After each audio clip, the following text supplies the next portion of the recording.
নমস্কার। মা হওয়ার সবারই একটা ইচ্ছা থাকে। মা বাবা হওয়ার সবারই ইচ্ছা থাকে। সন্তান সবাই চায়। সন্তান ছেলেই হোক বা মেয়েই হোক, সব সন্তানই ভালো। তো সন্তান সন্ততি প্রাপ্তির জন্য মানুষ অনেক রকম চেষ্টা করে। আজকাল জনসাধারণের মধ্যে, মা বোনেদের মধ্যে অনেক রকম সন্তান সন্ততি হওয়া নিয়ে কিছু প্রবলেম দেখা যাচ্ছে। সেই প্রবলেমগুলো আজকাল আহ, অনেক বড় আকারে দেখা যাচ্ছে।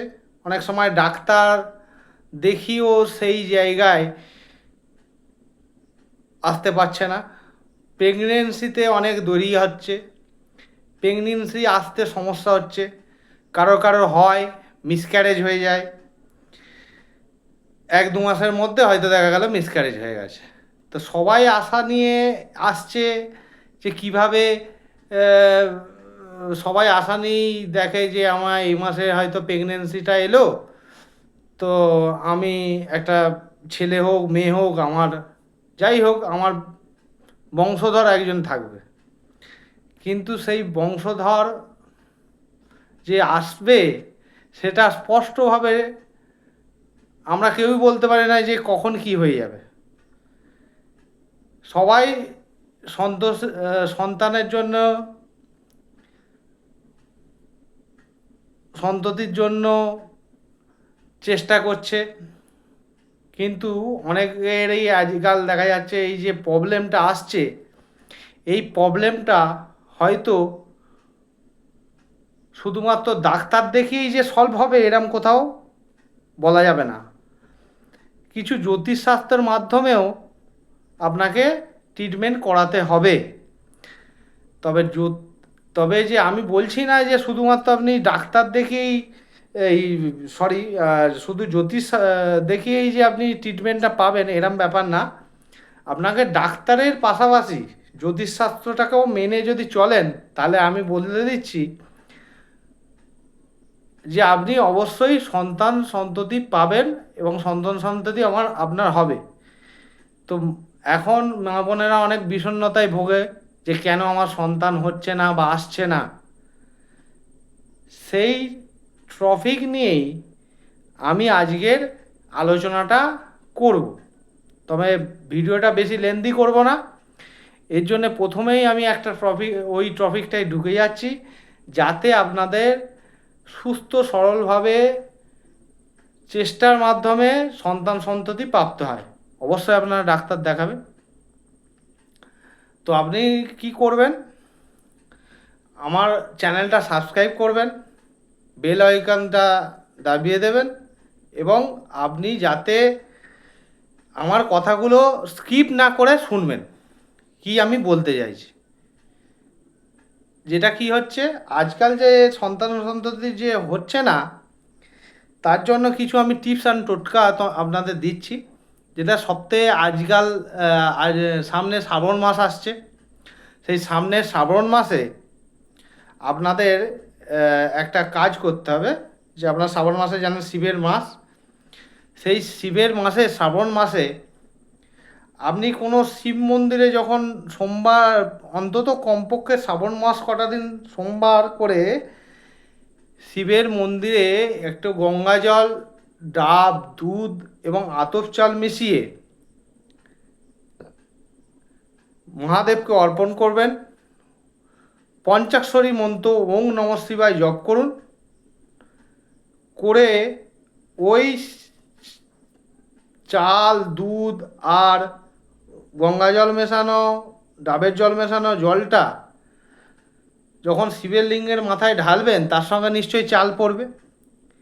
ওই চালগুলো, চালের মধ্যে 2-4টে দানা আপনাকে নিয়ে আসতে হবে। এসে আপনাকে করতে হবে কি, কিছু তার মধ্যে আতপ চাল দিয়ে, বাঁশকামিনী চাল দিয়ে যে আপনারা চান পায়েস করেন, সেইভাবে আপনারা ওই চালগুলো দিয়ে একটা পায়েস তৈরি করবেন।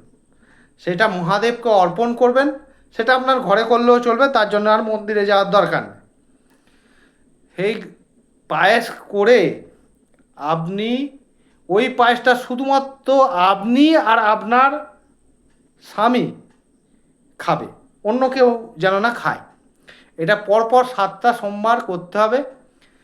শ্রাবণ মাস থেকে আরম্ভ করুন। আশা করছি যারা নিজের মনের বেদনা নিয়ে ভুগছেন যে কেন আমার সন্তান সন্ততি আসছে না বা আসলেও মিসক্যারেজ হয়ে যাচ্ছে, সেটা থেকে আপনারা রেহাই পাবেন।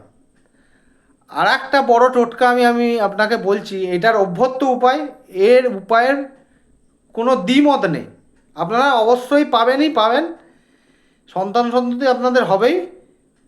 সেটা করতে গেলে আপনাকে করতে হবে কি, আমাদের বাড়ির চারপাশে আমরা দেখি অনেক সময় অনেকেরই বাড়ির পাশে বা বাড়ির পাশে আশপাশের জায়গায় দেখা যায় যে শ্বেত আকন্দর গাছ, যেটা শ্বেত আকন্দ, দু রকম আকন্দ আছে, একটা ব্লু রঙের হয় আর একটা হচ্ছে সাদা। শ্বেত আকন্দের গাছ, শ্বেত আকন্দর গাছের মূল আপনারা নিয়ে ওই মূলটা এই শ্রাবণ মাসের সোমবারেই যে কোনো একটা সোমবার, ওটা যে কোনো একটা সোমবার করতেই হবে, প্রথম সোমবার অথবা লাস্ট সোমবার, যে কোনো প্রথম সোমবার করতে পারলে অবশ্যই ভালো।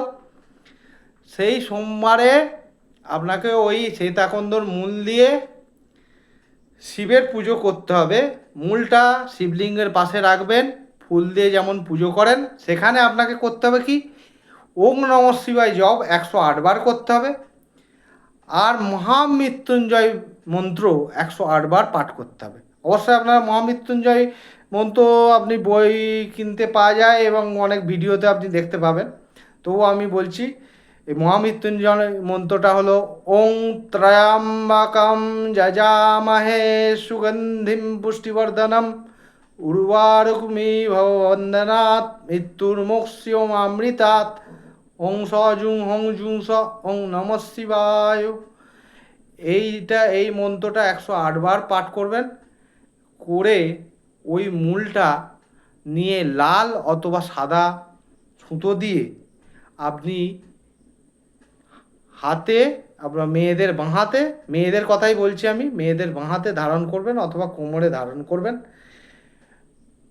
আর মহাদেবকে প্রার্থনা জানাবেন যে আমার যেন এই মূলটা বাঁধছি, এই মূল বাঁধার পরে আমার যেন পেটে সন্তান আসে, আমার শিশু সুখ দেয়, আমাকে সন্তান সুখে সুখান্বিত করুন মহাদেব। গৃহস্থ সুখ প্রদান করে থাকে মহাদেব, তো মহাদেব আপনার সুখ প্রদান করবেনই। আর এইটা যতক্ষণ আপনি এটা দেখবেন, এইটা ততক্ষণ খুলবেন না যতক্ষণ না সন্তান আসে। সন্তান এটা আসবেই, কমপক্ষে 3 থেকে 6 মাসের মধ্যেই আপনারা কনসিভ করবেনই। এবং আপনি আমাকে কমেন্ট করে জানাবেন যে আপনি কনসিভ করেছেন।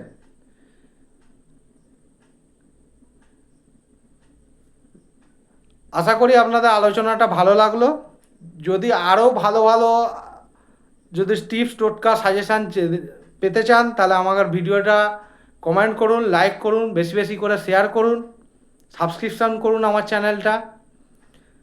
তবে আমি আপনাকে যে টোটকাটা দিয়ে গেলাম, এটা কেউ আপনাকে বলবে না, এটা অবশ্যই আপনি 100% রেজাল্ট পাবেন। এই লাস্ট টোটকাটা আমি যেটা বললাম, এটা 3000 টোটকার মধ্যে একটা। এই নিয়ে অনেক টোটকা রয়েছে, 3000 টোটকার মধ্যে একটা অব্যর্থ ফল। আপনি যতক্ষণ না ওই মূলটা পড়ে থাকবেন যতক্ষণ না কনসিভ করেন, কিন্তু 3 থেকে 6 মাসের মধ্যে অবশ্যই পাবেন। নমস্কার, ধন্যবাদ, আমাকে ভালোবাসা দিন, রাখছি।